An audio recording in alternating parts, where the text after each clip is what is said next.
ഈശോ മിശിഹായ്ക്ക് സ്തുതിയായിരിക്കട്ടെ.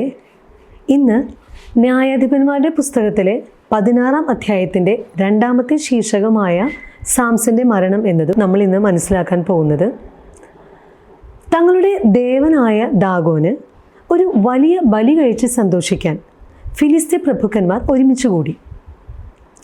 സാംസനെ കണ്ടപ്പോൾ ജനങ്ങൾ തങ്ങളുടെ ദേവനെ സ്തുതിച്ചുകൊണ്ട് പറഞ്ഞു, നമ്മുടെ ദേവൻ ശത്രുവിനെ നമുക്ക് ഏൽപ്പിച്ചു തന്നിരിക്കുന്നു. അവൻ നമ്മുടെ ദേശം നശിപ്പിച്ചവനാണ്, നമ്മിൽ അനേകരെ കൊന്നവനുമാണ്. സന്തോഷിച്ച് മതിമറന്ന് തങ്ങളുടെ മുൻപിൽ അഭ്യാസം കാണിക്കാൻ അവർ സാംസനെ വിളിച്ചു. തൂണുകളുടെ ഇടയിൽ അവർ അവനെ നിർത്തി. കൈക്ക് പിടിച്ചിരുന്ന ബാലനോട് സാംസൺ പറഞ്ഞു, ഒന്ന് ചാരി നിൽക്കാൻ കെട്ടിടത്തിൻ്റെ തൂണുകൾ എവിടെയെന്ന് ഞാൻ തപ്പി നോക്കട്ടെ എന്ന്. പുരുഷന്മാരും സ്ത്രീകളും ഫിലിസ്ത്യ പ്രഭുക്കന്മാർ എല്ലാവരും അവിടെ സന്നിഹിതരായിരുന്നു. മേൽത്തട്ടിൽ ഏകദേശം 3000 പുരുഷന്മാരും സ്ത്രീകളും അഭ്യാസം കണ്ടുകൊണ്ടിരുന്നു. അപ്പോൾ സാംസൺ കർത്താവിനെ വിളിച്ചപേക്ഷിക്കുന്നുണ്ട്. 28-ാം വാക്യം വായിക്കാം. അപ്പോൾ സാംസൺ കർത്താവിനെ വിളിച്ചപേക്ഷിച്ചു, ദൈവമായ കർത്താവേ, എന്നെ ഓർക്കണമേ. ഞാൻ നിന്നോട് പ്രാർത്ഥിക്കുന്നു, എന്നെ ശക്തനാക്കണമേ. ഞാൻ നിന്നോട് ഇപ്രാവശ്യം കൂടി യാചിക്കുന്നു, എൻ്റെ കണ്ണുകളിൽ ഒന്നിന് ഫിലിസ്ത്യരോട് പ്രതികാരം ചെയ്യാൻ എന്നെ ശക്തിപ്പെടുത്തണമേ. കെട്ടിടം താങ്ങി നിന്നിരുന്ന 2 നെടും തൂണുകളെ സാംസൺ പിടിച്ചു. വലത്തുകൈ ഒന്നിലും ഇടത്തുകൈ മറ്റതിലും വെച്ച് അവൻ തള്ളി. സർവശക്തിയും ഉപയോഗിച്ച് അവൻ കുനിഞ്ഞു. കെട്ടിടം അവിടെ ഉണ്ടായിരുന്ന പ്രഭുക്കന്മാരുടെയും മറ്റാളുകളുടെയും മേൽ വീണു. മരണസമയത്ത് അവൻ കൊന്നവരുടെ എണ്ണം ജീവിച്ചിരിക്കുമ്പോൾ കൊന്നവരേക്കാൾ അധികമായിരുന്നു. സഹോദരന്മാരും കുടുംബക്കാരും വന്ന് അവൻ്റെ ശരീരം സോറായ്ക്കും എഷ്താവോലിനും ഇടയ്ക്ക് പിതാവായ മനോവയുടെ ശവകുടീരത്തിൽ സംസ്കരിച്ചു. നമുക്ക് ഈ ഭാഗത്തിലെ പ്രധാനപ്പെട്ട ചോദ്യങ്ങൾ ഏതൊക്കെയാണെന്ന് നോക്കാം. ഒന്നാമത്തെ ചോദ്യം, ന്യായാധിപന്മാരുടെ പുസ്തകം 16-ാം അധ്യായത്തിൻ്റെ 2-ാം ശീർഷകം ഏത്? ഉത്തരം സാംസന്റെ മരണം. അടുത്ത ചോദ്യം, ഫിലിസ്ത്യരുടെ ദേവൻ ആര്? ഉത്തരം ദാഗോൻ. അടുത്ത ചോദ്യം, തങ്ങളുടെ ദേവനായ ദാഗോന് എന്ത് കഴിപ്പിച്ച് സന്തോഷിക്കാനാണ് ഫിലിസ്ത്യ പ്രഭുക്കന്മാർ ഒരുമിച്ച് കൂടിയത്? ഉത്തരം ഒരു വലിയ ബലി. അടുത്ത ചോദ്യം, ന്യായാധിപന്മാർ 16-ാം അധ്യായം 23-ാം വാക്യത്തിൽ ആര് ശത്രുവായ സാംസനെ നമ്മുടെ കയ്യിൽ ഏൽപ്പിച്ചിരിക്കുന്നു എന്നാണ് ഫിലിസ്ത്യ പ്രഭുക്കന്മാർ പറഞ്ഞത്? ഉത്തരം നമ്മുടെ ദേവൻ. അടുത്ത ചോദ്യം, നമ്മുടെ ദേവൻ ആരെ നമ്മുടെ കയ്യിൽ ഏൽപ്പിച്ചിരിക്കുന്നു എന്നാണ് ഫിലിസ്ത്യ പ്രഭുക്കന്മാർ പറയുന്നത്? ഉത്തരം ശത്രുവായ സാംസനെ. അടുത്ത ചോദ്യം, സാംസനെ കണ്ടപ്പോൾ ജനങ്ങൾ എന്താണ് ചെയ്തത്? ഉത്തരം അവരുടെ ദേവനെ സ്തുതിച്ചു.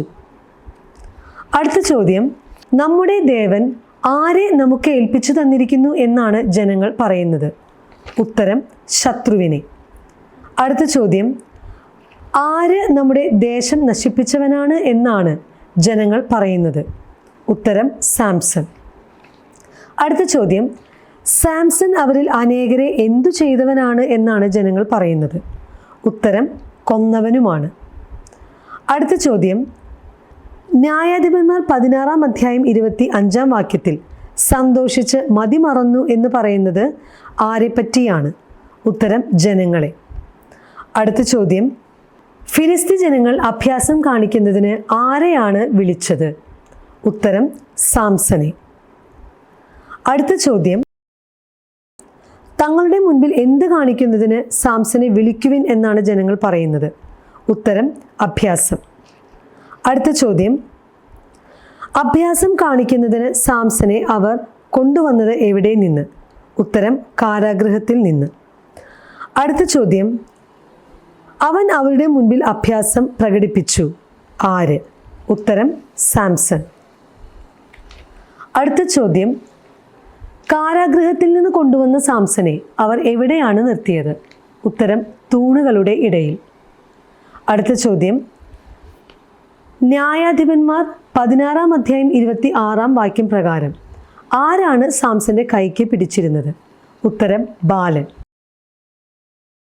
അടുത്ത ചോദ്യം, ഒന്ന് ചാരി നിൽക്കാൻ കെട്ടിടത്തിന്റെ തൂണുകൾ എവിടെയെന്ന് ഞാൻ തപ്പി നോക്കട്ടെ എന്ന് സാംസൺ പറഞ്ഞത് ആരോട്? ഉത്തരം കൈക്ക് പിടിച്ചിരുന്ന ബാലനോട്. അടുത്ത ചോദ്യം, ആരൊക്കെയാണ് അവിടെ സന്നിഹിതരായിരുന്നത്? പുരുഷന്മാരും സ്ത്രീകളും ഫിലിസ്ത്യ പ്രഭുക്കന്മാരെല്ലാവരും. അടുത്ത ചോദ്യം, അഭ്യാസം കാണാൻ മേൽത്തട്ടിൽ എത്ര സ്ത്രീ പുരുഷന്മാരുണ്ടായിരുന്നു? ഉത്തരം 3000. അടുത്ത ചോദ്യം, ന്യായാധിപന്മാരുടെ പുസ്തകം 16 അധ്യായം 28 പ്രകാരം എൻ്റെ ഡാഷിൽ ഒന്നിന് ഫിലിസ്ത്യരോട് പ്രതികാരം ചെയ്യാൻ എന്നെ ശക്തിപ്പെടുത്തണമേ. ഉത്തരം കണ്ണുകളിൽ. അടുത്ത ചോദ്യം, വലത്തുകൈ ഒന്നിലും ഇടത്തുകൈ മറ്റേതിലും വെച്ച് സാംസൺ തള്ളിയതെന്ത്? ഉത്തരം കെട്ടിടം താങ്ങി നിന്നിരുന്ന 2 നെടും തൂണുകളെ. അടുത്ത ചോദ്യം, കെട്ടിടം അതിലുണ്ടായിരുന്ന പ്രഭുക്കന്മാരുടെയും മറ്റ് ആളുകളുടെയും മേൽ വീണതെങ്ങനെ?